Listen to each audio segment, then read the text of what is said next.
Good afternoon, ladies and gentlemen. We're going to continue with our work session. This is County Council session. I hope I said good afternoon. It's been a long day, and I'm a little bit, maybe I said good morning. Did I say good afternoon? Yeah, okay, good. So we're here to do a, to have a work session on Vision Zero. And it was important to do this as a council session because so many of our committees that have jurisdiction of pieces of this issue obviously wanted to have an opportunity to hear about where we are, but the entire council obviously is interested in what we are doing. It feels like on a daily basis we are dealing with some incidents, some accidents, some fatality. At the same time that we have worked so hard to realize many of the principles put forth on the Vision Zero initiative. So we want to be able to understand where we are and then also get a sense of what are the things that we need to continue to propel so that we can achieve this important vision of zero fatalities. Let me turn it first to Dr. Orland, who's going to set the context since he's kind of prepared this session for us, and then we'll get into the conversation.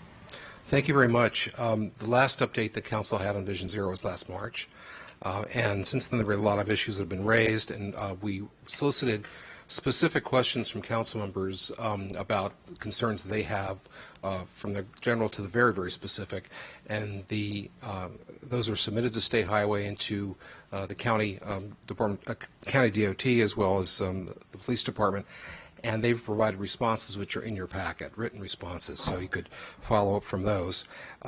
Today we're going to have briefings first by Greg Slater, the State Highway Administrator, and you have in front of you a hard copy of their presentation.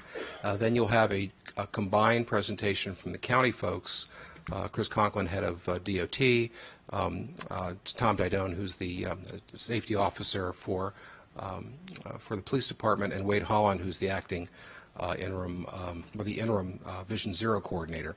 And then finally, there'll be a few comments from Christy Daphnis, who's the chair of the Pedestrian, Bicycle, and Traffic Safety Advisory Committee. We're going to hopefully try to keep all those presentations to about half an hour because we want to leave most of the time for Q&A between you and the staff who are here. So with that, let me turn it over. Let's see if there's any other comments that council members want to make. I was going to turn it over to Mr. Slater. Mr. Slater. Thank you. Good afternoon, and thank you for having me here today. I would add, Council President Navarro, that it doesn't just seem like we're dealing with this every day. We are dealing with this every single day across the state in a variety of different contexts. And I'm going to get into a little bit of our pedestrian safety program today. But when we look at Vision Zero, we're talking about all fatalities, more than 500 on our system last year. And they come in all shapes and sizes, but they have a disproportional percentage for pedestrian and non-motorized users, and that's going to be my focus today. I have a tremendous amount of our team here today helping me and helping us achieve these goals, but let me jump right into it. So I'm going to talk a little bit today about where we were, where we've been, and the progress that we've made over the last year. It's been almost about a year since I think back in the other council hearing room where we first started talking about some of these issues, and we've made we've made some progress, but I also think it's important that we recognize that we have a lot of progress ahead of us, and I can talk a little bit about where we're headed. So a big shift in where we are is, and a big shift as part of Vision Zero is really a focus on people, and you know, the old SHA would be more about, okay, there's a crosswalk here, pedestrian was not in crosswalk, or there's a signal here, pedestrian or vehicle didn't stop. The new SHA is taking more time to really understand why people are crossing at certain locations and what's happening, where are people going, where are they coming from, to understand that perspective in the way we're laying out our programs. And it's not just about saying we want you to cross here or we want you to be here. It's about understanding where they're going and where they're coming from and providing the safe means for them to do that. So as we do that, it's about finding that balance. And a big part of that is completely getting away from this one-size-fits-all approach. We've had that one-size-fits-all approach for 50 years, and it has not worked.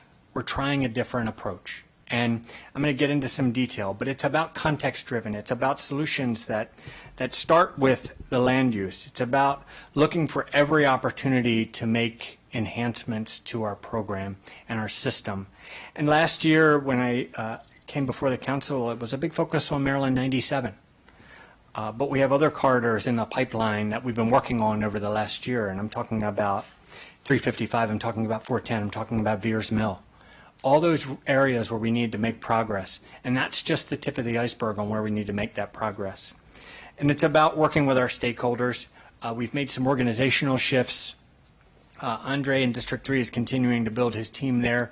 We've actually added a Maryland Highway Safety Office employee to the district team out there working with our team hand in hand to help us with that. And we're enhancing the role of our district community liaisons to have more boots on the ground out with the community and talking and understanding what's happening, facilitating discussions out in the field in real world conditions. And then of course, data. Let me talk a little bit about data and where we are. And we can go through these slides pretty quickly, but this first one, and I'm going to get back to where it comes in. This is simply a vehicle congestion slide on our system, and you can see that we have ranges of low to severe congestion. But put the pedestrian crashes on top of that, and you can see where things are happening. It's around these areas, it's around these urbanized areas. It's where a lot of travel is taking place. Now go into the next one. This is a tool that we're starting to use a little bit more. Short trip opportunity areas, or STOAs. We originally started using these around transit-oriented development sites, but we reshifted the focus as part of our context guide. And what this is we're looking at the data to understand where we have the greatest probability for zero-car households. And taking these zero-car households and combining it with things like what are your pedestrian generators, where are your schools, those types of things, and then providing these short trip opportunity areas. And what I say is those are opportunity areas for enhanced protected infrastructure around those features so that you don't have an instance where you have a zero-car household that needs to go get a car because they just can't safely get where they want to be.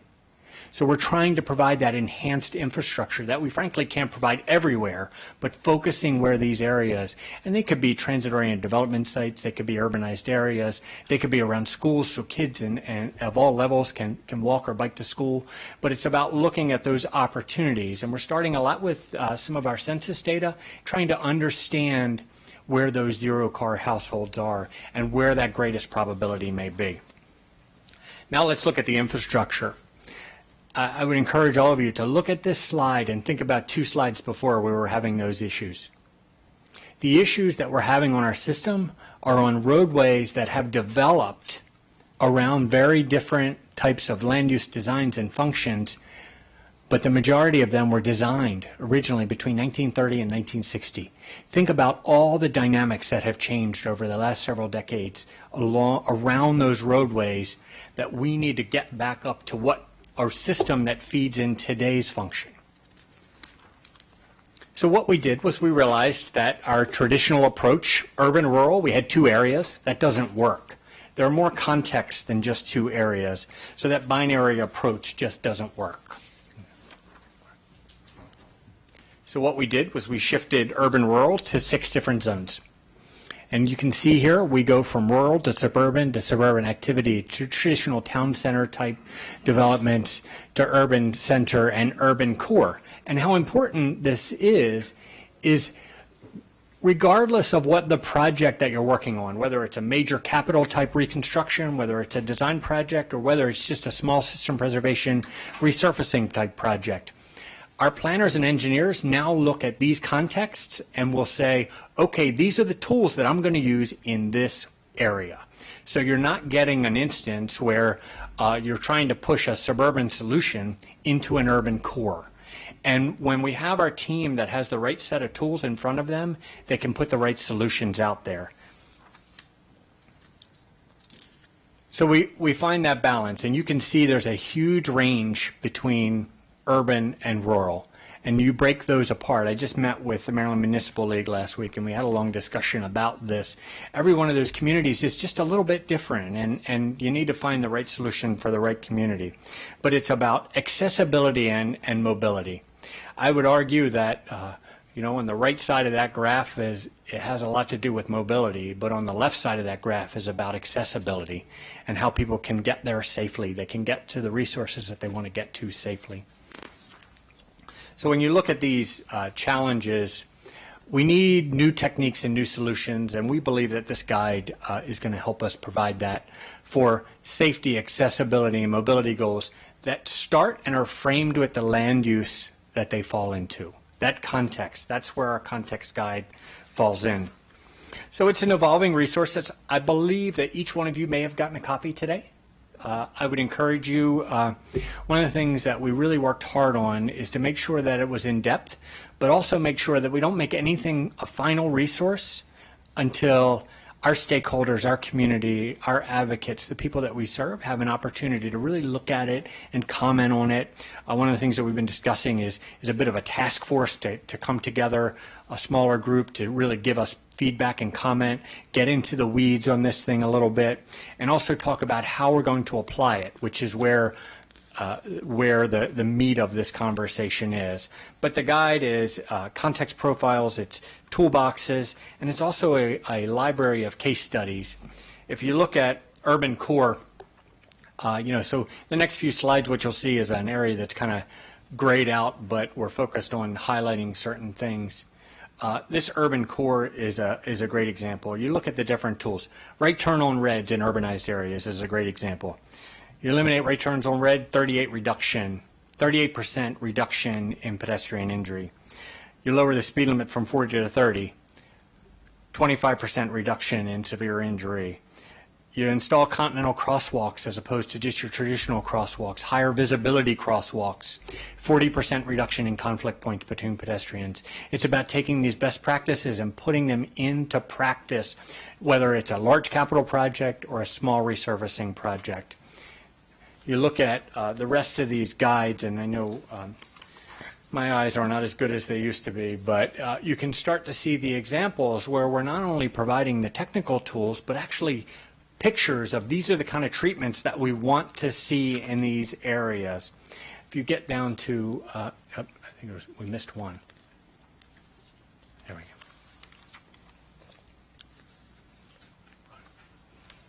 But it's about that balance between accessibility and mobility.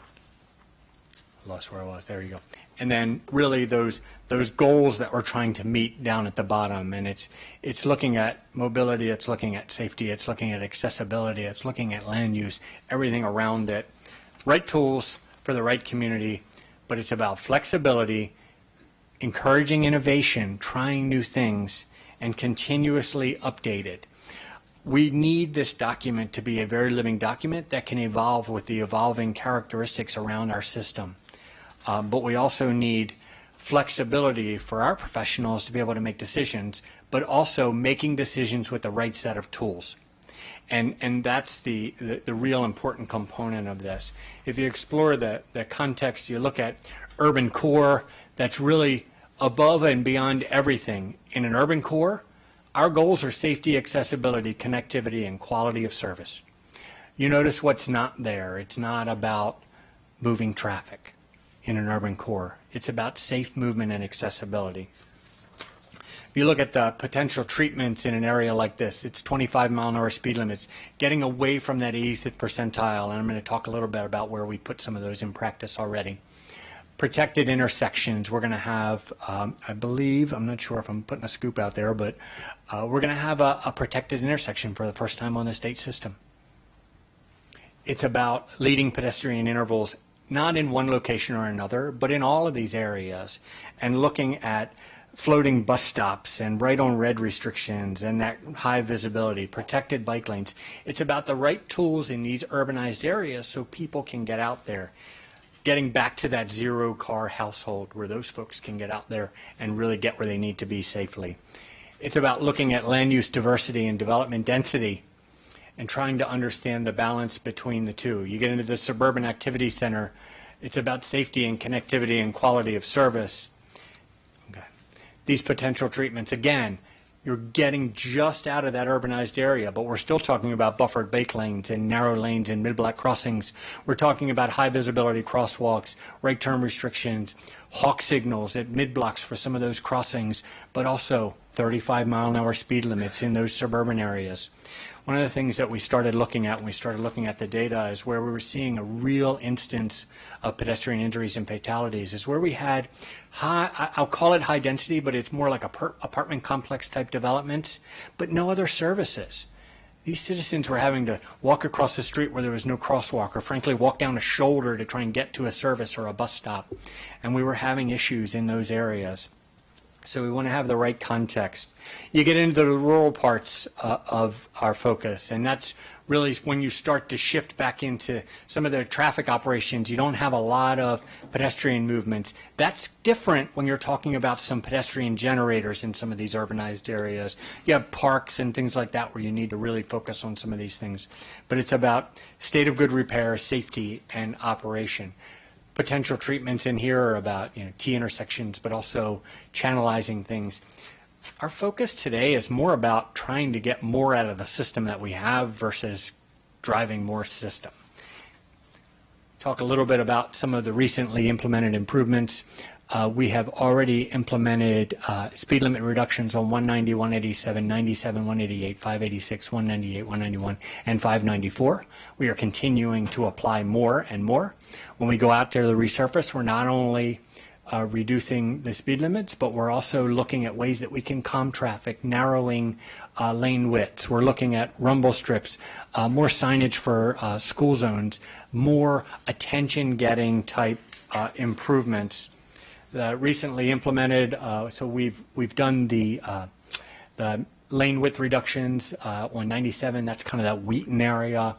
We discussed that a little bit last year. 410, 185 to Montgomery Lane is really another one that we focused on, and we have a lot more to go. We're doing that as we have these opportunities, and we're looking at the context, but also where we're having a lot of these issues, having a dialogue with the community before we go out and start implementing solutions that may not answer the question.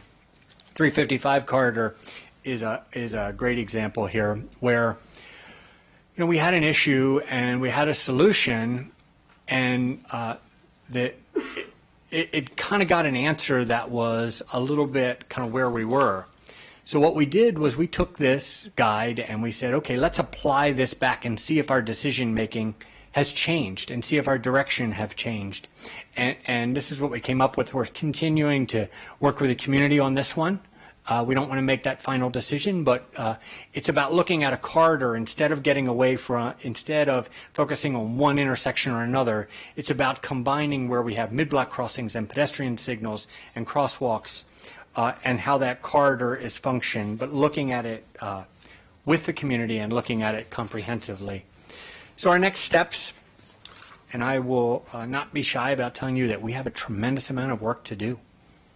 This is not something that's going to be overnight, you think about, but when we look at our roadway program and trying to focus into our normal system preservation program, we can make a lot of progress. We don't have to redesign and reconstruct these roadways overnight, but when we resurface them, we can make progress and move the ball down the field a little bit. But updating best practices, case studies, looking at those lessons, and providing the right tools for our team as we're developing these solutions. The other thing that I will stress, and we are continuing to stress, is to not do this in a vacuum. We need to engage the community as we're out there making these changes. We hear a variety of perspectives, and every single one of them are important. And it's really important that we get there so that we can provide what we want, which is a safe, efficient, high-quality system for all Marylanders, not just drivers, not just freight carriers, not just pedestrians or cyclists, for all Marylanders. It's about accessibility. I often tell our team that transportation is not just about mobility. Transportation is about safety and mobility. It's about accessibility. It's about land use. It's about choice. It's about equity. And all of those have to be in our discussion as we're making decisions. That's the framework that we're trying to lay, the foundation that we're trying to lay, not only for this, but I would stress for the state highway of tomorrow. I've been with State Highway 21 years now. I spent 10 years as planning director. I almost split my career between planning and engineering. So I'm the first non-engineer planner to lead State Highway. And I just see things a little bit differently. And I think we're trying to shift this organization. And it's not just about tools, it's about culture. And it's about providing the right solutions for the right community. So thank you for having me. I'm happy to answer any questions you may have. I'll warn you that if we get into super specifics on locations, I might have to follow up on some, but I'm happy to do that. And I thank you for the dialogue on safety. Thank you so much for that presentation, Mr. Slater. We do have some follow-up questions to your presentation. Councilmember Reamer. Thank you so much. I'm really happy we're having this conversation today as a full council deliberation. Thank you, Council President. Mr. Slater, that was a really welcome presentation. I think it really demonstrates a completely different perspective on the mission of SHA. And first of all, I just want to say I really appreciate the effort that you've put in to change direction at SHA. It is a long time coming and really badly needed. There have been many times when I've thought to myself, it would be better for us to just try to take back state highways so we could gain control over the design and construction issues so that we could actually have the policy decisions reflect what the community needs are, because we've had so much trouble over the years with SHA viewing the one purpose for the roads and the community saying, we need it to be a different approach. And that tension between prioritizing long distance trips and speed in contrast to the local access, local needs is just a difficult one. And for you to have a way to, I think, bring us back together and to identify a framework that could, over time, have a unified vision for the roads would be amazing. We're already seeing some of the benefits of your shift. Georgia Avenue in Wheaton, you mentioned, a lot of advocacy here, from the community a year or so ago, and now you can see cars parked on Georgia Avenue in the urban district. And, it creates a sense of calm. It slows things down. And it makes people pay more attention to their environment. It makes them stop thinking about how to get to the next intersection as fast as possible, but rather, to be aware of their surroundings. And that is a really important shift. And then we have several presentations, so I won't take too much time. Do you have a map of the county and where it is, the urban versus urban core? And have you shared that? I'm sure you have with our DOT, but I would love to be able to see that. We'd love to have that, frankly, as a public tool, if it isn't already, because our residents are frequently sending letters, and they don't know how SHA may think about their context. And so to be able to say, we know that we're in an urban core, and that should mean X, Y, and Z. Absolutely, we do, and I'm happy to share that with the council. I actually had a map at one point in the presentation, but it was too small to really kind of see anything, so we ended up taking it out. So I can follow up. We have map layers electronically, but we also have map layers. We also have them in a larger scale that we're happy to provide. We're getting ready to get to this point where this context guide can be out electronically and get some feedback from the community, and a big part of that would be to provide that map. Yeah. And what I'd like to see is a tool where somebody can plug in an address and see what the context is in their area. And how will you push this through the organization in terms of changing the culture? How will the engineers at the level of doing the work have to verify that they are meeting the vision of these different treatment models? So what we'll do is we'll push this out from once it's final, once we receive the right amount of feedback and we get it to the point Okay, where... so this is a proposal. Yes. So this is draft. We are already using it in terms of how we're making decisions under these lenses, but I want to make sure that we didn't miss something that maybe one of our stakeholders sees that we just didn't include and miss the opportunity.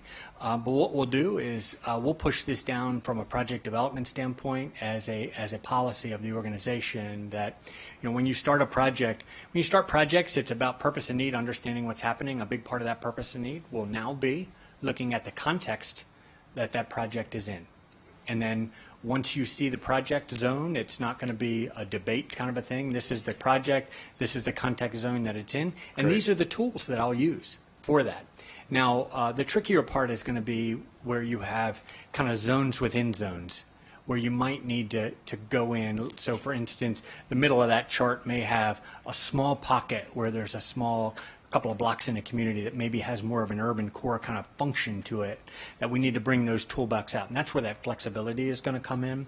But the important thing is not only when you look at the context of the roadway or area that you're trying to work on, these are the tools that you would use in this area, but most importantly, these are the tools that you're not going to use in this area. Right. Thank you.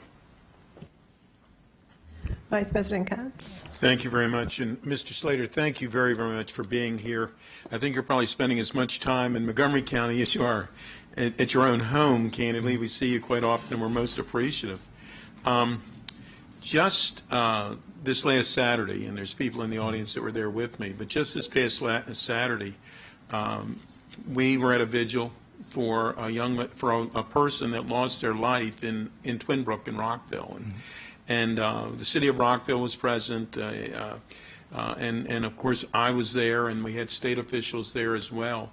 But it was mentioned over and over again that this is something that we need to make certain that we coordinate through all their means. I mean, this is not something that say that the state should look at the city, or the city should look at the county and say, somebody should do something. We're all somebody, and we got to do something. So I know that in Dr. Orland's memo to us, or packet to us, he talked about in the spring of 2018 that the county council had put aside $108,000 for a coordinator, and that for a variety of reasons it has not worked out, but that the county executive has said that he's going to have someone, or his departments have said that they'll have somebody in place by February of 2020, and hopefully we're still on track for that. But I think that what that person should be doing, I mean, obviously it's going to be a big job, but I think what that person needs to be doing is to communicate, to make certain that all the groups that are supposed to be doing Vision Zero, and I always like to talk about that. I really don't like the name Vision Zero. I think that someone that's walking across the street should have more than Vision Zero. They should make certain that they're paying attention, and that the drivers themselves aren't with Vision Zero, that they're paying attention. But I think we're going to need more and more coordination, because that's what it's going to take, and we can't just talk about it. We have to be saving lives. I mean, it was a horrible thing on Saturday. It happened before Saturday, the death. But it was a horrible thing on Saturday, and it is a reality that we need to be facing, and we are facing it. But so I appreciate your working with us, and I know you are working with us, and I thank you for it. I thank you. I would also stress that it's about communication and coordination. A lot of times that coordination, maybe it didn't happen, and it's simply because somebody's moving in one direction and the other, and we need to communicate more and really collaborate. So when that Vision Zero coordinator comes on, we would welcome them kind of sitting down with us and going through where we are and working together on those issues. Because frankly, the people that we serve, they oftentimes don't know whether they're on a state road or a county road or a municipal road. They don't care. Yeah. Councilor Friedson. Well, thank you, Administrator Slater, for being here today and for the breath of fresh air of sharing this context-driven plan that you've presented. You've been gracious enough to spend a lot of time with me in person, over the phone, and discussing these issues, and I have been eagerly awaiting this, along with so many people in the community, and really thank you for all the work that you have put into this and all the work that the rest of your team has put into this. And this is just such an important issue that we all face. In Montgomery County, we have more than one pedestrian bike death a month currently. It's more common than the sun coming up in the morning to have a pedestrian or bike-related collision.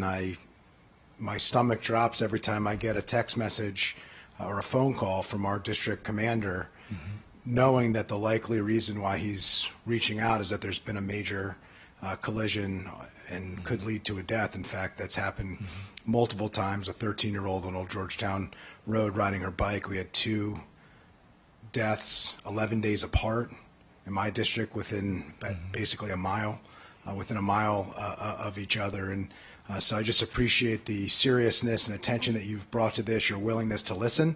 And I look forward to continued engagement. The fact that this is in draft form, I think is helpful. I share the interest in seeing the map. I think that District 1 along the Potomac River going from the DC line to the Frederick County line, there's a good chance we have every single one of these different treatment areas in District 1. And so I think it would be really helpful for us in particular to see it. And if Maryland is, or excuse me, if Maryland is America in miniature, District 1 is Maryland in miniature in many ways. And so I look forward to continue to work with you and Andre and the rest of the team. We continue to have those discussions. I did want to thank you specifically working with the District 18, District 16 teams as well, and Andre and you on the 355 treatment of looking at that as a corridor. I think is going to make a dramatic improvement to really making sure that we have the appropriate treatment there and make sure that we continue to make that a much safer environment for everybody, and that it is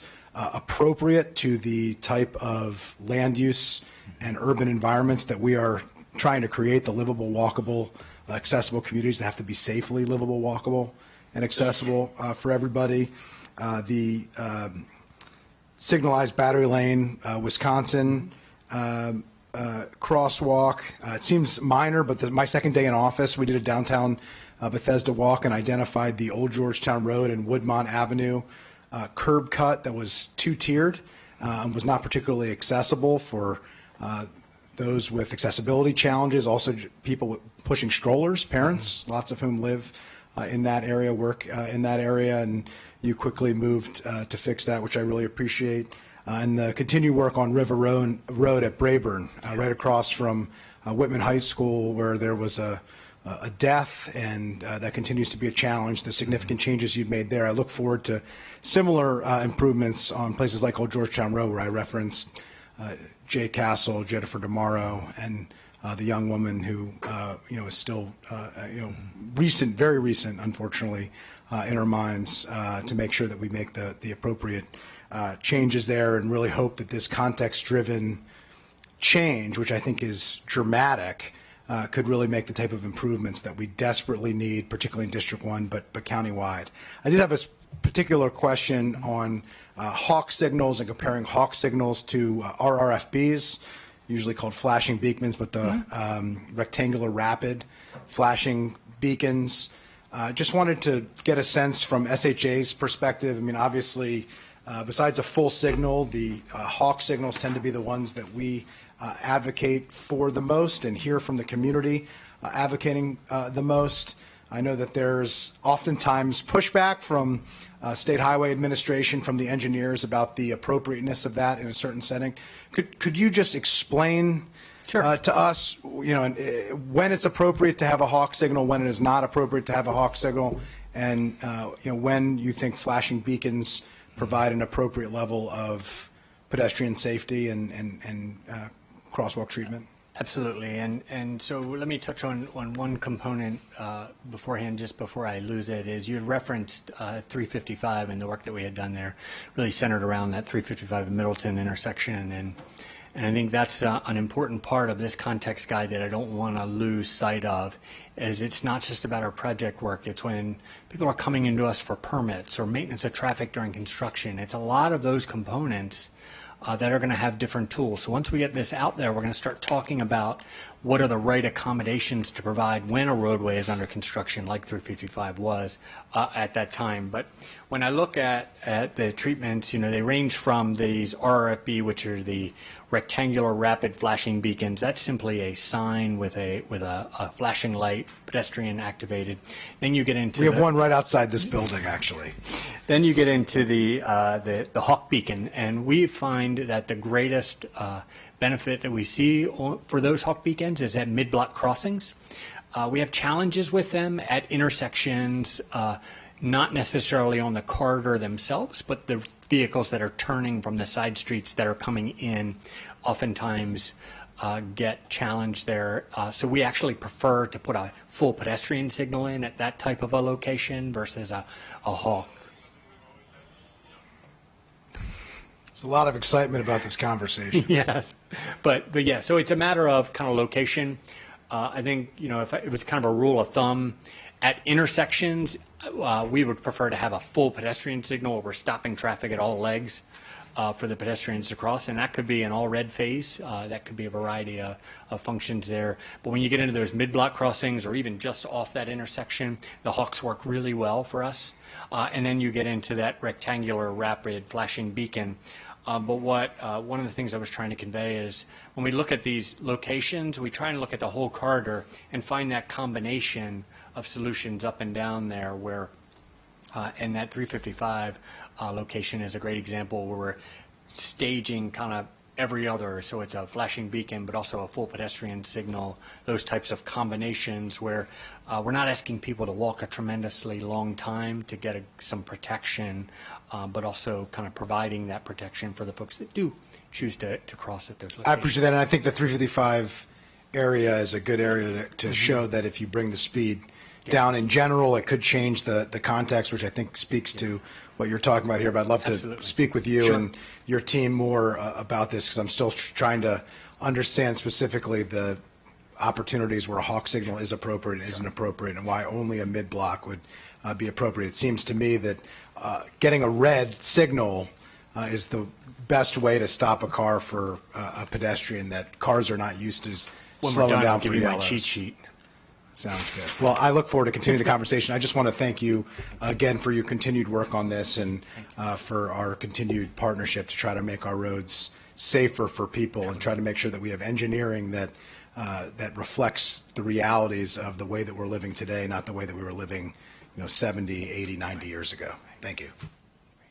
Councilmember Hooker. Thank you, Madam President. Thanks, Greg, for coming. I appreciate, and I hope this is the first of many briefings on this, and I hope we see a lot more progress, and appreciate what you said to me. I remember in here 5 years ago, you were the first non-engineer planner to head the agency, and that promise that brings with it. So I'm excited to hear about some of the initiatives that we're talking about today. Not that there's anything wrong with engineers, Mr. Conklin. Right? We have some great ones. Okay. So, and thank you. It's good news about the contact zones. I know I've talked to previous administrators who, when you would talk about pedestrian safety, it seemed like that was a sort of exotic concept that got in the way of throughput. And it's great that you've embraced that not all our communities are the same or have the same needs and demands. Thanks also for your work on Wheaton and for choosing option 5B in Montgomery Hills, the most pedestrian safe alternative that was out there. But while you have recently narrowed the travel lanes on Maryland 97 in Wheaton from 12 feet to 10 feet, why not narrow all the lanes on multi-lane arterials from 10 foot to the median to provide a buffer zone from the sidewalk? Councilmember Friedson mentioned Jacob Cassell, our 17-year-old we just lost because his bike fell into the travel lane on an unsafe state highway. He was doing the right thing, riding his bike on the sidewalk, paying attention. There's an obstruction. There he goes right into the travel lane. If we had a buffer from your sidewalk to your travel lane, he'd be alive today. And you have the opportunity to do that on every 6-lane state highway. Many of ours have 34-foot carriageways and have plenty of room in the right-of-way for the buffers. So what do you think about making that decision to narrow the travel lane and add the buffers for pedestrian safety on all our state highways? I think that's exactly the use of this context guide that we're hoping for and getting into these areas. The challenge that we have is, when we have to take the opportunity that comes in front of us. If a roadway is being resurfaced or a roadway is being worked on, then we can stop and take that opportunity. I think back 10 years ago in our organization where we would resurface a roadway. We used to take a picture of it and then restripe it exactly the way it was when we were done. Now we're trying to make progress as we're doing that. And then finding that balance where, you have to look at the commercial traffic up and down the corridor. Sometimes there are opportunities to narrow some of the lanes down to 10 or 11 and maybe leave that outside one as a 12 so that a bus or a commercial vehicle can have enough space. But that's exactly the idea, is to leave that extra space balanced between, depending on the context of the roadway, but balanced on the outside to provide some buffer between the sidewalk and that outside travel lane, but also some additional space in the median for some protection and for some refuge, especially on some of these much wider roadways that folks just have trouble crossing. And one of the things that we're challenged with is we have a little bit of an aging population at the same time, and they can't get across the road as quickly as others. So it's important that there's enough time for them to get across the road, but also that refuge where there's some safe space for them if they can. So you aspire to do this in more areas where it fits Absolutely. your context zone. Is the only holdup the money? Yeah. Okay. There's no policy direction. This is No, something that's absolutely not. No. you're on board with. Yeah. Okay, so then back to the money. Does State Highway have less funding for ADA improvements and for spot safety improvements than it did several years ago? The graph I saw it had $20 million in 2014 down to $7 million, I think, in 2019. Okay. Is that accurate? Yeah, I'd have to look at that specific fund to see. But so our Are you sidewalk spending fund, more or less than when you started? Sorry. So our safety improvements, whether they're pedestrian or whether they're vehicular associated with it, come from a variety of different sources. I don't want to get too technical. Fund 30, Fund 76 are really our safety-focused ones. And then we have sidewalk retrofit, which is a sidewalk fund that's focused on kind of building the gaps between areas where we don't have sidewalks, and then the ADA one.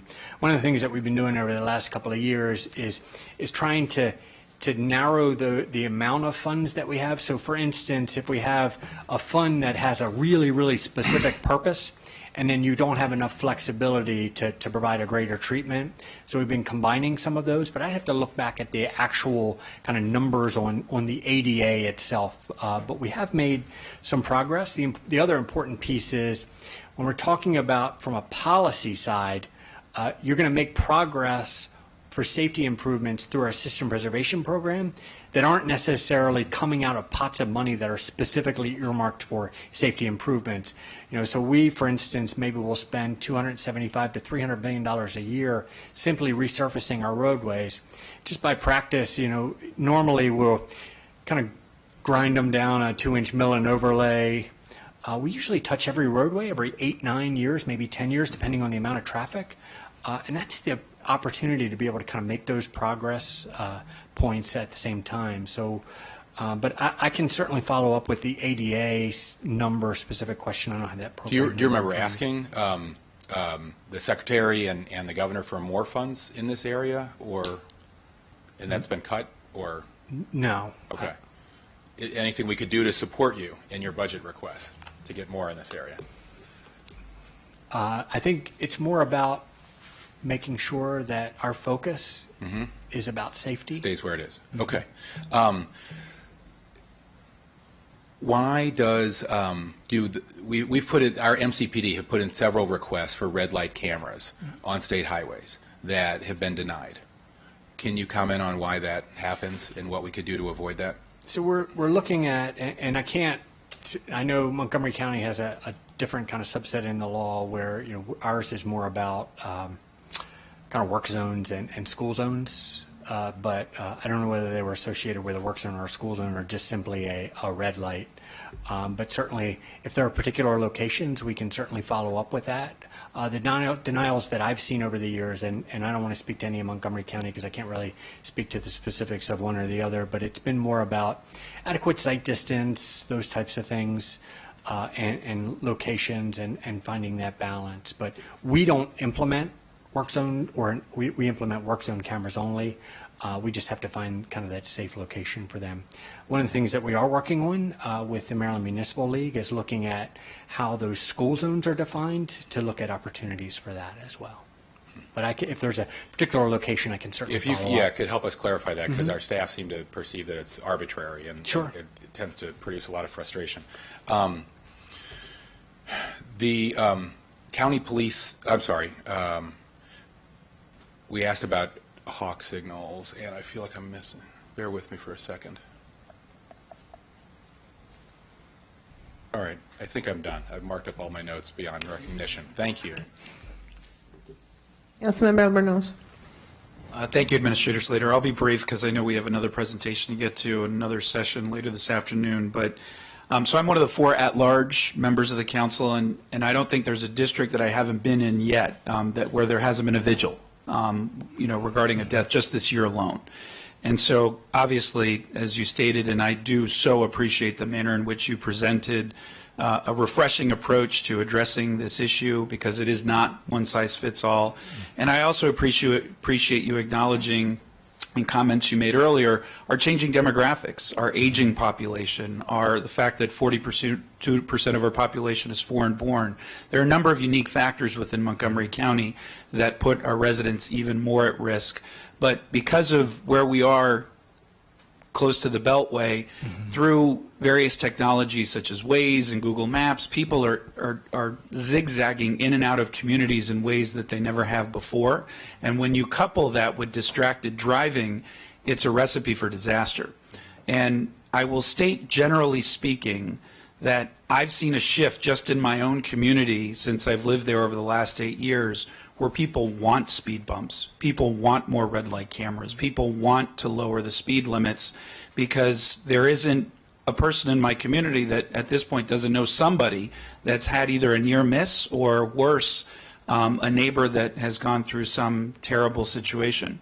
So I think that the opportunity is ripe for us to really push the envelope and to find more credible solutions. And so those are just general comments, but I appreciate you being here today.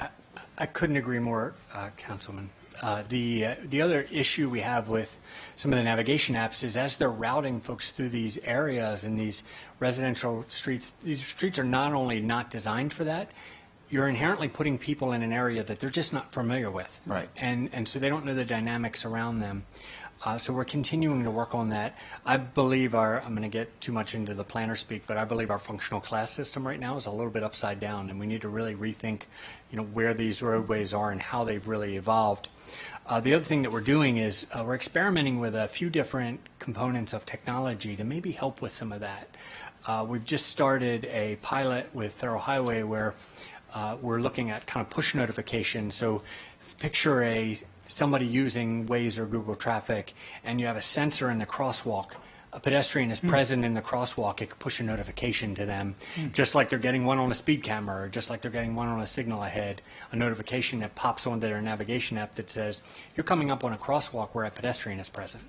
And I think those types of tools will help, but at the end, we need vehicles to slow down and people to pay attention. I really appreciate you saying that. The other thing that connected for me was, at the request of my colleague, Councilmember Glass, we had a joint transportation and environment and public safety work session around our disability community. And we have representatives here from our Commission for People with Disabilities, and understandably there's great frustration within that community that feels that a lot of the plans that are being made are not fully taking into account the unique needs of our disability community. And so I think resources like the technology solution that you just described are what we need to look more for. So thank you. Senator Katz. Thank you, and I really will be brief, but I did want to mention, Mr. Slater, about if you could pay particular attention to, obviously, beyond everything else we've discussed, but 355 and Old Georgetown Road, that's a sincere problem. Thank you. So one of the areas that I did want to inquire, I know that in some of your responses to the questions that we had forwarded, you did mention that the SHA considers lighting conditions in all safety reviews. And so I just wanted to get a sense of whether this is something that you've been looking at here in the county specifically in terms of, enhancing lighting. So that was one issue. And then the other one was specifically for particular fatal crash on Randolph Road near the interchange of Randolph Road and Georgia Avenue. SHA did say that they were going to conduct a study on safety, possible safety improvements at the interchange for pedestrian, and was wondering what was the status of that study and whether you think that there are any particular significant modifications that probably would have to be undertaken, and how we can make that a priority. I believe the study is still underway, but can refer back to Derek. It's still underway, and I think it was in the December, January timeframe it would be completed. We'd be happy to brief you on that. As far as the lighting in particular, it is part of our review. We've been doing, over the last few years, some comprehensive upgrades to LED, but also kind of looking at the lighting infrastructure. Our roadway lighting, not necessarily on some of these arterials, but more on the interstates, has got some particular challenges. We've had tremendous issues with copper wire thefts that are taking our whole lighting systems out of service. And so we're trying to comprehensively look at that as well. But it's all part of looking at that safety review. I think this week is a great example of a time when we turn the clocks back and all of a sudden it's dark at 4:30, 5 o'clock, and that presents completely different safety challenges, specifically for our cyclists and pedestrians who are commuting to work, and not everybody can be home by 4:30, 5 o'clock. So it's a real challenge. Let me also add my appreciation for this shift in thinking regarding the fact that, we have experienced quite a bit of change, which is natural here in the county, and there are so many different areas of our county that were not designed for either the type of density or the type of pedestrian activity and having to negotiate with cars. So, we are already very mindful of that and really thinking through. But I think that there needs to be an acknowledgement and an alignment with SHA and DOT, our own DOT, for us to be much more aggressive, because it is very difficult. And we see some areas, and we all see it because, all of us are traveling throughout the county on a daily basis, where there's no doubt that so many particular areas of the county, you see a lot more pedestrians and a lot more people trying to negotiate, which I'm sure, as it was noted when these roads were designed, et cetera, it was not the same kind of activity. So that continues to be a real challenge. So I appreciate that shift in focus is so important. So Dr. Orland, what are we going to do next? We're moving to DOT. Next is a presentation by the county. Okay, Just set up, so. Mr. Conklin. Waiting for my other colleagues to join us. All right.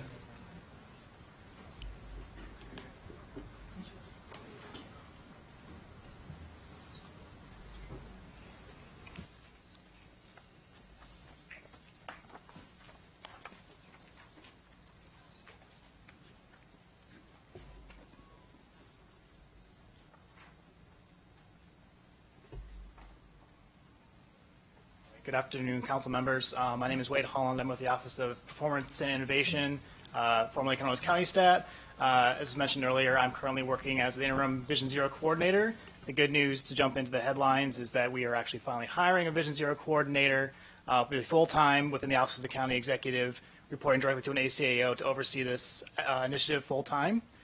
So we have a quick highlights, some slides. We'll talk about some of the bigger things we've done since March. To start off, we have a full slide deck. We couldn't get through it last time, so we simplified it a lot on the front end, but there's about 40 to 50 slides beyond what we'll present today for the full context of what we're doing on all 41 action items. So what have we done since March? Again, we're kind of wrapping up the 2-year Vision Zero action plan. We'll be releasing a 2020 action plan in December to kind of lead us through the next year, and then during 2020 we'll also be doing the development of a long-term plan to get us all the way to the 2030 deadline.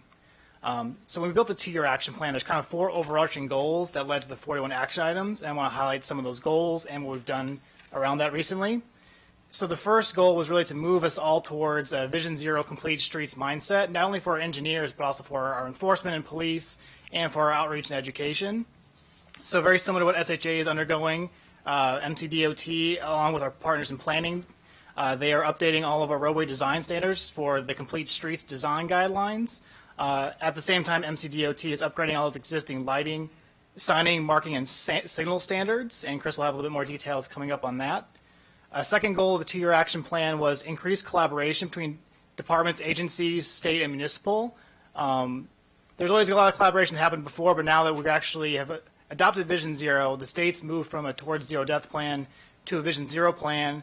And I've also been working with Rockville on their Vision Zero plan for the city, and City of Tacoma Park is also developing a Vision Zero action plan. So now we have kind of all pulling the rope in the same direction, from the cities to the county to the state is a big improvement in the last a year or so. Same thing as at the county level, we also collaborate monthly and part of a Vision Zero steering committee, which my office hosts. So whenever we have a problem coming up, we make sure we apply all of our 3 E's in the full toolbox that's available to us. So a good example, as was mentioned earlier, the last conversation was this time of year, sunsets at 4:30, we see pedestrian-involved crashes increase, and 65% of those crashes between November and January happen in the dark, versus the rest of the year it's about 50-60% in the daylight. So we developed kind of a 3E strategy for addressing this. The first, obviously, with street lights, was mentioned earlier. We have 2 CIP projects that deal with street lights. One is the overall LED conversion for the street lights, which has some brighter lights, but also better durability for the lights, so less likely they're going to go out. The second is our CBD program, which is currently working in Bethesda to update lights through, I think, 2024. And then we'll move on to Silver Spring as the next CBD. But obviously, those are kind of long-term fixes. So what can we do immediately? We developed a Be Safe, Be Seen campaign for drivers and pedestrians. So we have over almost 15 to 20 events at high schools and transit centers and high-use bus stops to reach out to pedestrians, talk to them about being safe, being seen. And then on the enforcement side of our 3rd E, we are doing driver high-visibility enforcement throughout the county. Captain Didon will talk a little bit about the amount of details we've done year to date. It's been pretty significant.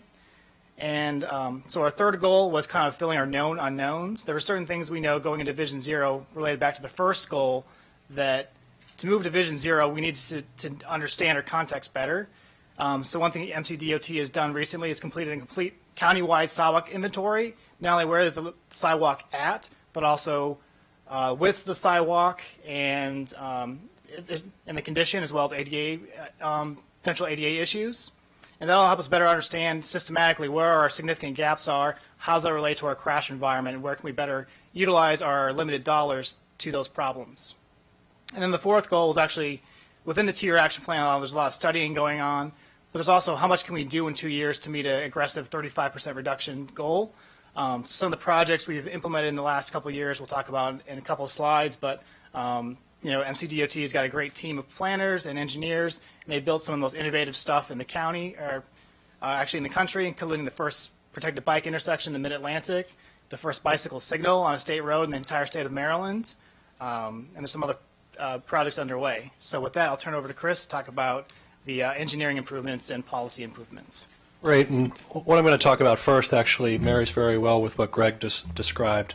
Back in 2007, 2008, the county developed a context-sensitive road design guide, and pretty quickly we realized it wasn't the tool that we needed to achieve these goals. So in the last 2 years, we jointly initiated a project with the planning department to revise those standards. And as Greg mentioned, the functional classification system that's been in place for a long time doesn't really recognize the types of environments that we have in this county. So we've been proposing to use a different set of road types, things like main streets, urban boulevards, connector roads, that have different characteristics and different functions, and that prioritize different elements of those roads based on where they are. So we've completed some internal drafts of that. We're working through some final issues on a very important topic, which is how frequently do we need to have protected crossing opportunities? That's sort of the thing that we're trying to resolve before we make a public draft, and then a public draft we expect to release that early next year. We've involved the development community and other stakeholders as we've gone through the working drafts, but want to have a thorough public review and make sure that we're aligned with the work the State Highway is doing, because as folks have noted, most residents don't know who owns a road, and frankly, it doesn't matter to anybody but our budgets. That's where that really comes into play. The sidewalk inventory has been really important. We have identified over 110,000 things that need to be corrected in our sidewalks through this inventory, and we're able to address a lot of those pretty quickly. For example, we've talked about the old Georgetown Road corridor today, and we were able to repair the defects within the 3-mile stretch of that based on the inventory work that was completed. We knew what actions needed to be happened to fix those. It doesn't make it a perfect sidewalk. There's certainly a lot that can be done in terms of buffering the sidewalk and making it a facility we can be proud of, but at least now we know that it doesn't have obvious defects that would lead immediately to a safety hazard. You see on the slide the fire department access guidelines. I want to highlight this because we've been taking a very different approach to how we develop these guidelines.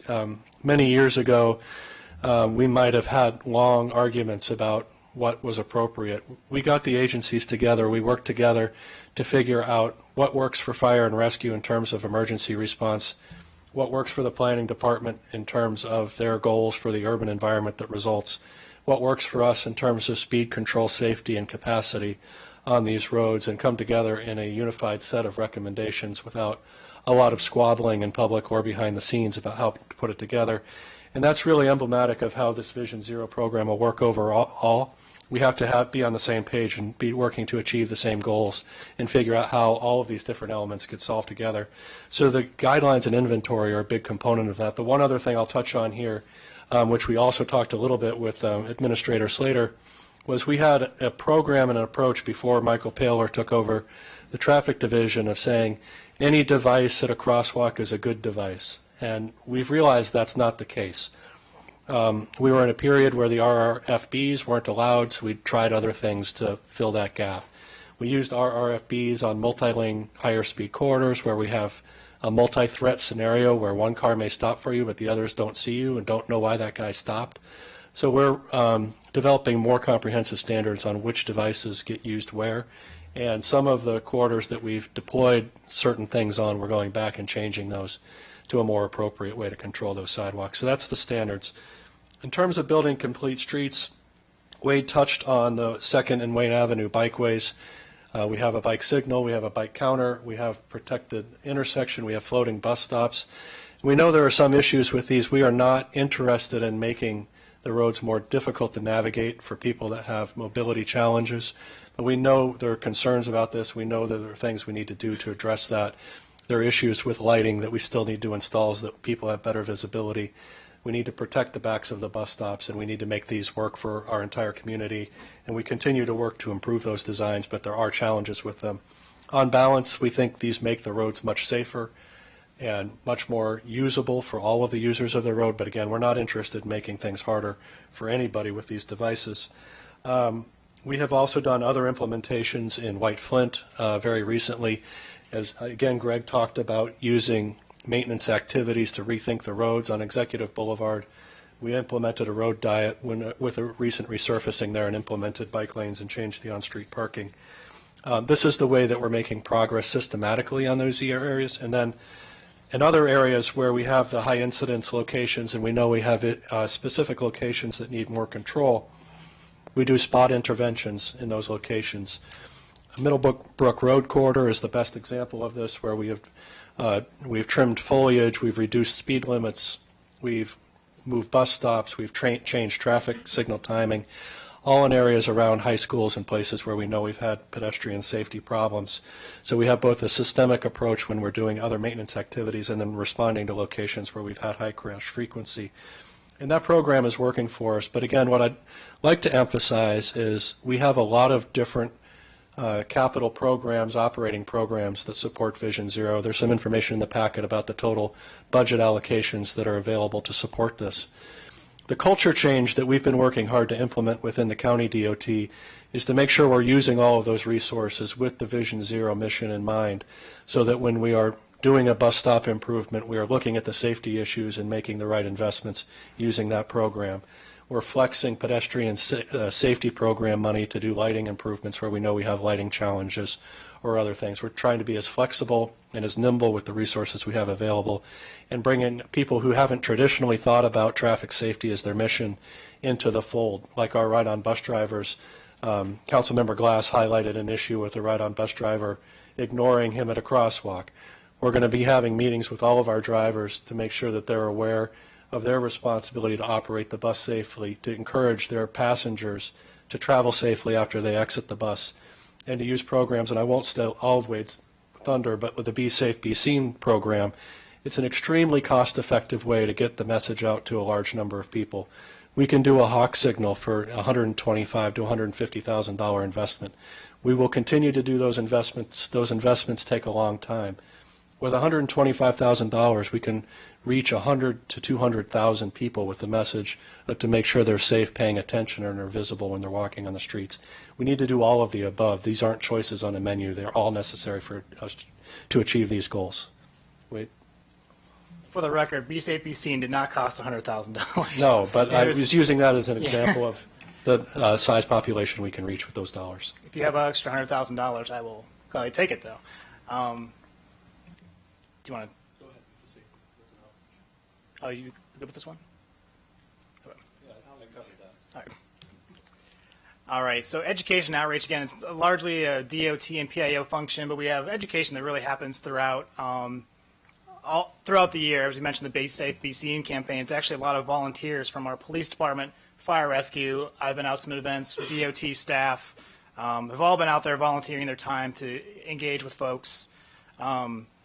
So education outreach, a lot of people think, you see a lot of the images here. Obviously, we wanted to target a lot of our resources towards our children, make sure that we build a culture of safety from an early age, and they grow up with that. A lot of times we also see with kids is, they have a lesson about seat belts or bicycling safety, and they teach their parents as well. So sometimes the parents or the kids are the best way to get to the parents. So some examples you see on the slides here, bike rodeos. In addition to the bike rodeos for kids, we also have, we had our first pop-up traffic garden in Kensington this past summer. We also do adult bicycling courses with WABA, the Washington Area Bicyclists Association, to teach people who maybe aren't comfortable riding in an urban context, or they really never learned to ride a bike. It gives them a safe place to actually go and learn to ride a bike on the weekends. We also have, as part of our MOU with the scooter companies, they have to do so many classes. So if you're not comfortable with the scooter, I think there's some emerging research that a lot of people who are in crashes or fall off a scooter, it's usually their first or second ride. So we have a safe spot for people to go and actually learn how to use these new devices before they actually use it in the roadway. Obviously, big events are our Walk and Bike to School event, which you can see in the upper right-hand corner. And the bottom right-hand corner is an event from Be Safe, Be Seen. DeJuan Morris, if you want to quick wave. DeJuan Morris has joined our team inside DOT as our Safe Route School Coordinator, replacing Neji Kirby. And he started in August, and he's already done about 30 events. So he hit the ground, sprinting. I guess running isn't quite fast enough. So he's sprinting and has been a big impetus towards getting the actual Be Safe, Be Seen events aligned. So he's been a huge asset to our team in terms of getting the education message out there.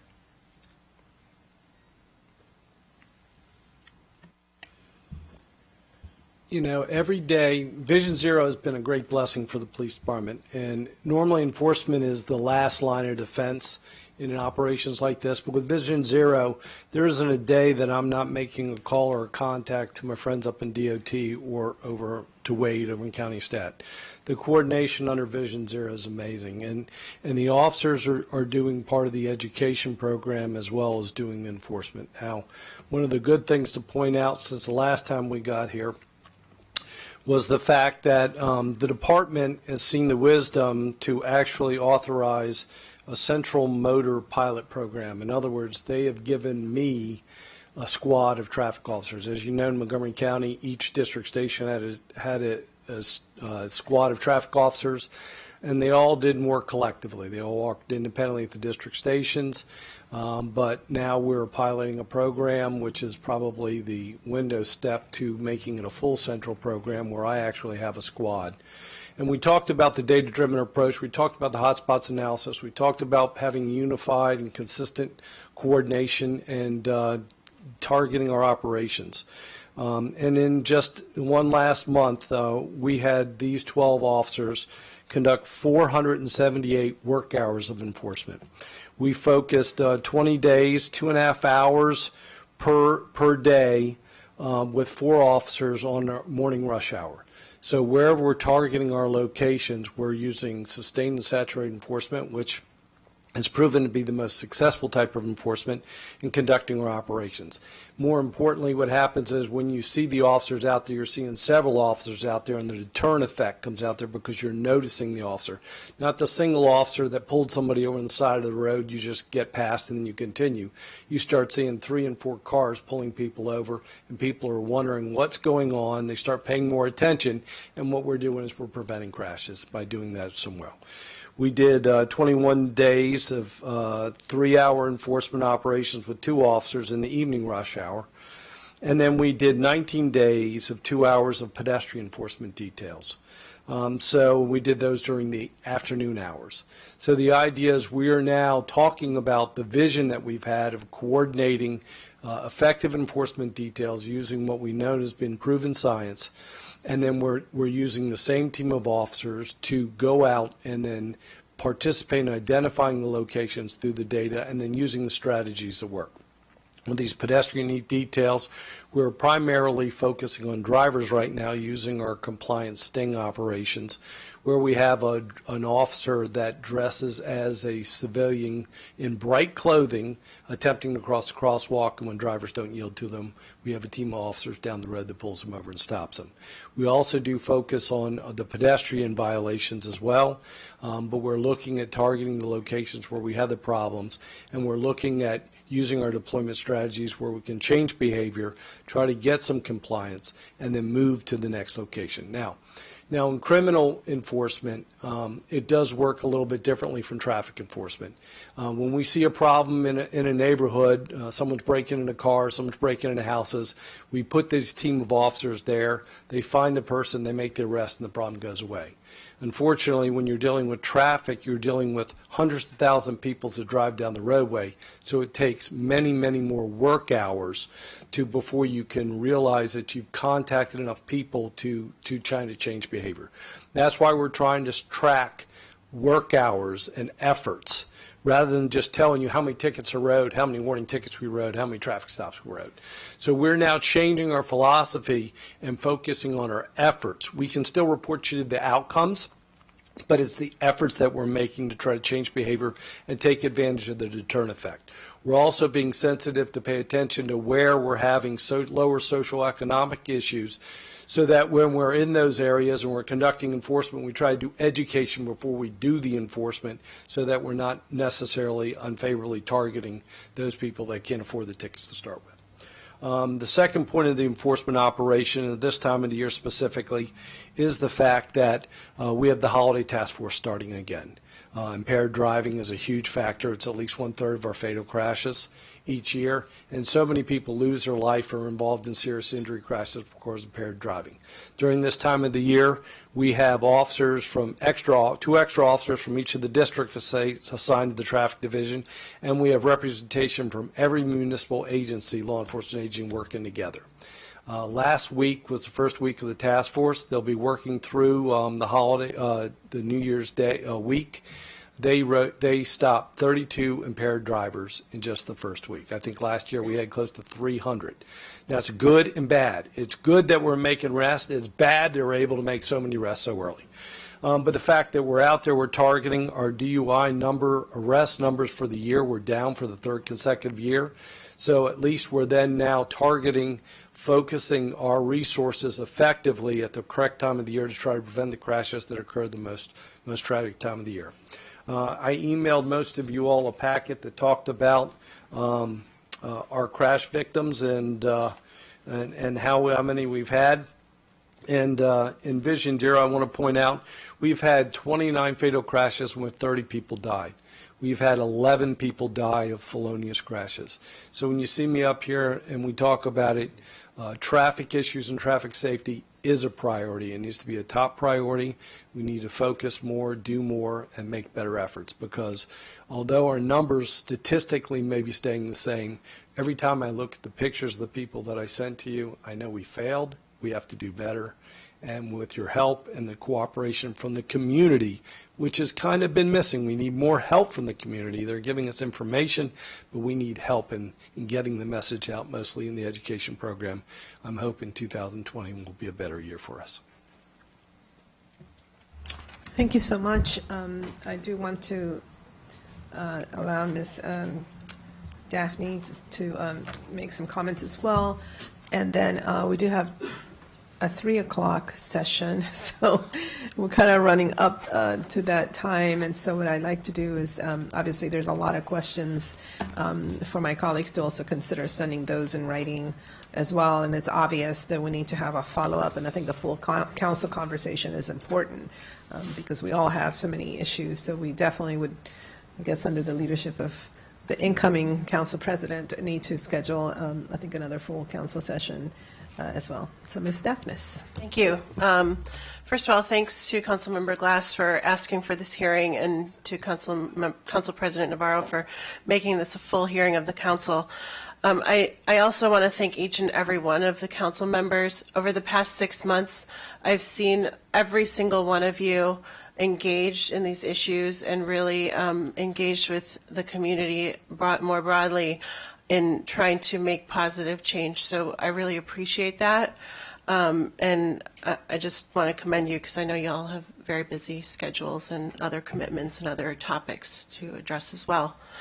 On the topic of Vision Zero, I still hear a lot of, I need to fix this intersection or that one from community members and others. And I think they say that under the cry of Vision Zero and saying, you know, this signal is Vision Zero or that signal is Vision Zero. I think we need to take some of the shift that's happened within the county and spread it. And we're all kind of responsible for that. And making that shift of thinking of it as one type of engineering solution or one type of signal to more of a system safety approach, I think the context design guidelines that Administrator Slater is putting forward will really help. And I think also we need to continue to use these serious and fatal crashes to learn what's happening and to better understand how we can leverage engineering, enforcement, and education in the most productive way, most productive way possible. So as I was preparing for this session, I was thinking, how do we get there and how do we turn these plans into action? First of all, we need to foster a better system of collaboration, and I think Administrator Slater touched on that a little bit when he said we also need to pair communication with that. I feel like we're at a very, very unique time right now. We have the entire county, the state, elected officials, and various community members engaged in this issue, and we all have a role to play. We have the pedestrian master plan that's recently been kicked off. We have this new state guidance. We have major organizations who've made this a priority, including the Montgomery County Civic Federation, the Montgomery County Council of PTAs, Action Committee for Transit, and others who are big groups and strong voices within our community that could really be leveraged. We also have had a lot of progress in talking with Montgomery County Public Schools and thinking about how we can engage them in the conversation and really have that partnership that we haven't necessarily seen at a broad level. You know, we've had separate tracks where various activities are ongoing, and we need to be able to bring it together. And that's why it's so important that we get that Vision Zero coordinator hired and make sure that that person is at the right executive level, and it's somebody who can really manage those relationships, bring all of those relevant voices to the table, and have a real commitment to longer term action and vision. Second, I think that if we want to make progress, we need to raise the bar on funding levels. We need to really put a lot more money into the BIPA programs at the state level and at the county level. We need to continue to prioritize based on data and where we're seeing the biggest problem, but money can't be an excuse. We can't just have one hawk signal, we need to have 5, or we need to have 10 in the most relevant intersections or mid-block crossings, wherever the right places for those things are. But the bottom line is we need more money. We need more money from the county, and we need more money at the state. And then third, as I kind of alluded to, there's something to be taken away from every life that's lost or every serious injury. Since August, the Action Committee for Transit and WABA and others have been planning a memorial for every pedestrian who has been killed in this county. And, we need to learn from these unfortunate circumstances and use them to take action, and also use them to think outside of the box on that system safety approach. Myself personally, some of the things I've learned,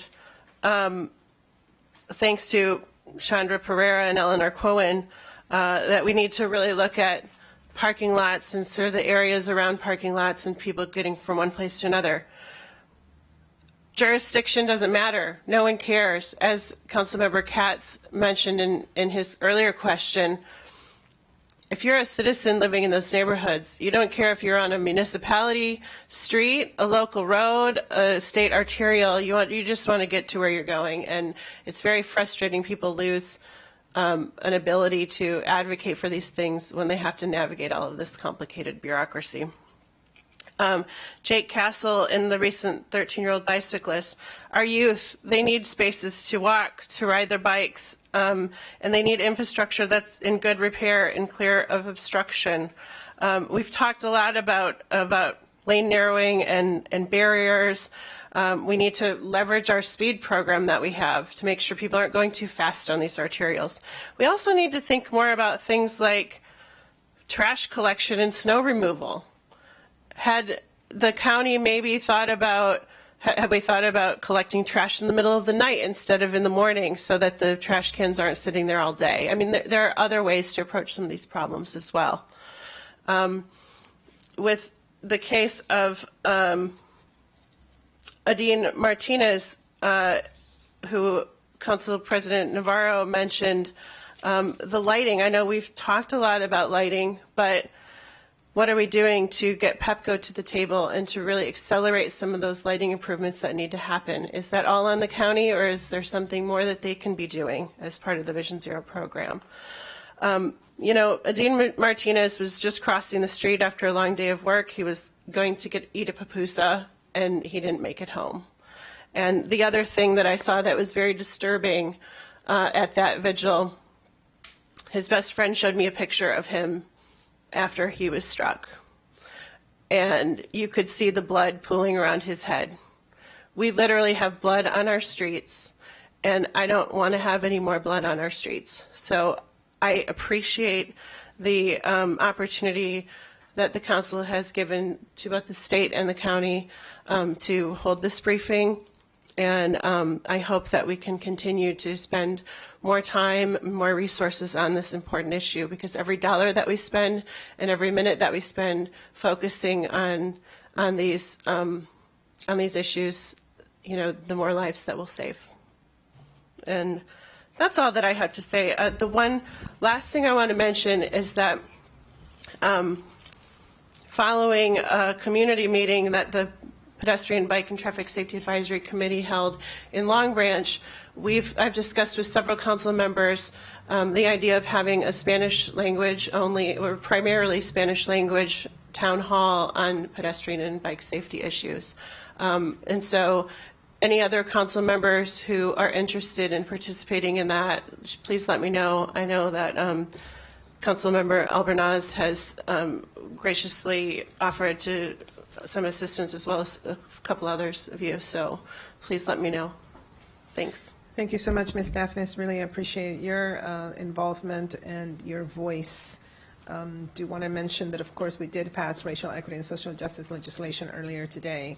And many of these issues, I know that we have to now, more than ever, see through this particular lens. So most certainly having a Spanish language type of forum and having that language capacity, it's so critical. I mean, it's kind of sad that we don't have more of that, given the fact that we know there's some high incident areas are primarily areas where we have a lot of Spanish-speaking communities. So definitely, very much on point. Okay, so we do have a lot of lights. I would like to ask my colleagues to make very brief, if it's a question, to be courteous enough to allow folks to send back the answers in writing, because we do have a really important session, joint committee session in a few minutes. So if you could just state your question, they'll take it up, and then they will respond in writing, and please copy all of us so we all have it. Councilmember Glass. Thank you, President Navarro, and I want to thank all my colleagues as well for elevating this conversation, this important conversation, to the full council, and for all the panelists for being here. Over the summer, when I requested this conversation, it was because every time I would look at my phone, I would see a text, a tweet, and an email about another Montgomery County resident who was hit or killed on our roads. And as of today, November 19th, there have been 579 individuals struck while walking or bicycling on our roads, and 11 people have been killed. And these numbers are heartbreaking for me, they're heartbreaking for all of us, and they're even more heartbreaking for the families, friends, and the loved ones who's been close to the victims of these incidents. And statewide, pedestrian crashes have risen 21% from 2011 to 2015, and nationally, pedestrian fatalities have reached a 28-year high in the year 2018. And those data points don't even tell the full story, because traffic violence impacts certain communities greater than others. Seniors, children, low-income residents are more likely to be hit by cars. And in fact, African Americans and Latino residents are 33% more likely to be victims of pedestrian crashes when compared to white residents. So to the council president's point, this is a social and racial equity issue, absolutely. And my hope is that if nothing else, this conversation today will infuse a sense of urgency to make sure that pedestrian and bicyclists are safe. And we've heard the shift in thinking from SHA, which is a very positive step. But we here in the county, we are nearing the end of the 2-year Vision Zero action plan. And despite some conversations about proposals and plans to do more, we still have a long way to go. Case in point, we still have not hired a Vision Zero coordinator. Now, constituents from all across the county, from Burtonsville to Bethesda, have expressed frustration and waiting for long-promised safety improvements. Simple things like lower speed limits, improved lighting, higher visibility crosswalks, and road diets, things that we're talking about today. And I just want to take a quick moment to read 3 pieces of correspondence I have received from residents related to the importance of Vision Zero. Quote, "My son was killed on Old Georgetown Road because of the lack of buffer between the sidewalk and road. Our lives are forever broken due to poor public policy and complacency. Unacceptable." Second quote, "It should not be normal for 1 to 2 people to be killed by drivers monthly in Montgomery County. It should not be normal for 1.5 people daily to be injured by drivers in Montgomery County." And third, "I would love to ride my bike and walk more, but it just isn't safe enough. A person shouldn't need to risk their life to get some exercise and fresh air while getting around the county." I strongly echo those heartfelt sentiments, and the Montgomery County residents I know who are in mourning, who are enraged, and who are in fear. And to the panelists, I appreciate you being here, and I just have one very simple question for the 4 of you. Do you believe that the deaths and injuries and to pedestrians and bicyclists on the roads in Montgomery County is a public safety and public health issue?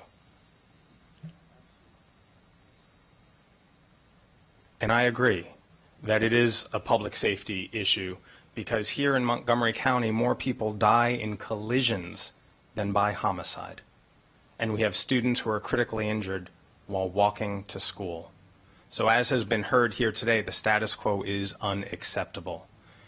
And I hopefully don't want to be in this room 2 years from now reading horror stories, because we have to ensure that the job gets done. And I view my role as a member of the council to keep pushing you to get this job done, because as we're hearing and as you're being told, there are lives that depend on this. And so I look forward to working with you to make sure that we fulfill this obligation to all of our residents to keep them safe when they're simply outside, because the consequences are simply too high. Thank you. Thank you, Councilmember Glass. So, as I stated, we are already running late for our joint session. I want to be courteous to my colleagues, but I ask you to be courteous to me as Council President. Let's go ahead and ask the questions. They will write in, and then you will receive the answer in writing. Councilmember Friedson. Thank you for that. I have a series of questions that I will send in writing in deference to the Council President. I did have several things I wanted to thank the department for. I will just quickly say there's a number of work that we've done together that you've really helped with, particularly related to hawk signals. Just wanted to highlight one at the Bethesda Trolley Trail, one of the referenced fatalities, Jennifer Damara, who passed away. That was, there's a current signal there. It's just a yellow flashing light. It doesn't work, and it was there because of a previous collision, we just have to get to a point to Christie's point, Ms. Daphne's point, that we can't be doing this intersection by intersection and waiting to react to deaths in order to put in proven engineering methods that actually resolve this issue. But I do think we've made a lot of progress. I think we heard about a lot of that progress today. I did just want to raise one point that I can hear back on later, but I am a little bit concerned about the Be Safe, Be Seen campaign in the context of Vision Zero. It's not necessarily a bad campaign to talk to pedestrians about wearing brighter clothing or to make sure that they're making eye contact with cars as they drive, but it is not a Vision Zero approach. Vision Zero approaches are focused on engineering standards, are focused on doing macro level engineering changes to make roads safer, to bring speeds down, to make sure that that all road users are operating in an appropriate way. And Be Safe and Be Seen is focused on an individual user changing his or her behavior or their behavior in order to make it safe. So I just wanted to raise that question. I'm a little bit concerned that it is a traditional road safety approach. Vision Zero is about safe system approaches, and so I just want to make sure that if we are truly serious about Vision Zero, if we're truly serious about adopting this, that we make sure that we are focused on engineering, that we are focused on changing, not focused on who's to blame for a collision. Is it the pedestrian, the bicyclist, or the driver? But we're to blame for the collision generally because we have poorly engineered roads that are driving outcomes that are leading to terrible circumstances, sometimes often even in death. So I hope that can respond to that and some other programs the department has to make sure that we're doing the Happy to follow up in detail. Vision Zero focus. Thanks. Thank you. Councilmember Jawando. Thank you, Council President. I'll be brief. I obviously agree with my colleagues. Unacceptable that we are where we are. This month alone, 2 bicyclists seriously injured, 1 pedestrian killed, another pedestrian seriously injured. We're already above our average of 9.8 with 10 deaths this year, pedestrian fatalities, and so not good data. We obviously need to do a better job, and I know Captain Dodone and others have said we acknowledge that. The question I would like you to get back to me on, at both the state and the local level, is on the walk interval times for pedestrians. This is something that I have noticed constantly, whether I was doing a walk in Wheaton or from residents that write in, that if you're an able-bodied person at many of our intersections, you start right when it says you can start walking, and you're walking at a good pace. And I'm 6 feet, I got a pretty good gait. I like to think I'm athletic. I'm getting to the end right when the light is turning. And so if you're in a wheelchair, if you have children, I just think that happens too often at too many of our roadways. And I know we've done some work at the county level to look at that 3.5 feet per second interval, but I think we have a much more work to do, particularly in some of our state roads where it's a longer way to cross. And I think that's a low-cost systems way of checking those for every type of person and seeing whether we need to adjust those down and allow more time. And I just wanted to, if you could get back to me on that in writing, I'd appreciate it. Thank you. Councilmember Hooker. Okay, quickly, I'll send these in writing. It's my understanding neither DOT nor State Highway allows fixed, speed sentries or, at fixed points, right? But you do? We do allow them. Worried about my notes here. Okay, and you don't have very many, is what I remember, countywide. We don't have many, that's The correct. city of Rockville has more. So, okay, we can talk about that in the budget. State Highway doesn't allow them in fixed places?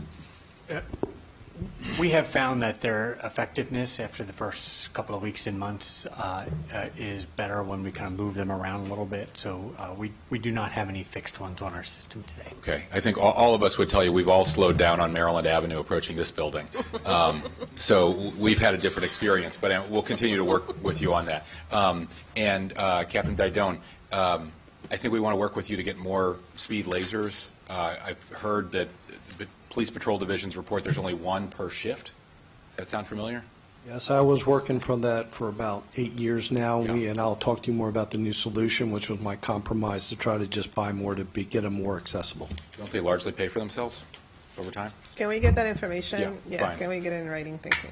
Great, thank We you. will all like to see that. Well, thank you so much. Really appreciate Administrator Slater, Mr. Conklin, Captain Didone, Ms. Daphnis, everybody who's worked so hard on this issue. And as I said, we will definitely schedule another briefing with a little bit more time. We just had a lot on our plate today in terms of the agenda, so we'll definitely do that. Thank you so much. We're going to adjourn the council session, but we are going to, I guess, couple of minutes in order to switch to our joint Fed and Education and Culture Committee meeting regarding WorkSource Montgomery. Thank you. Which is right here.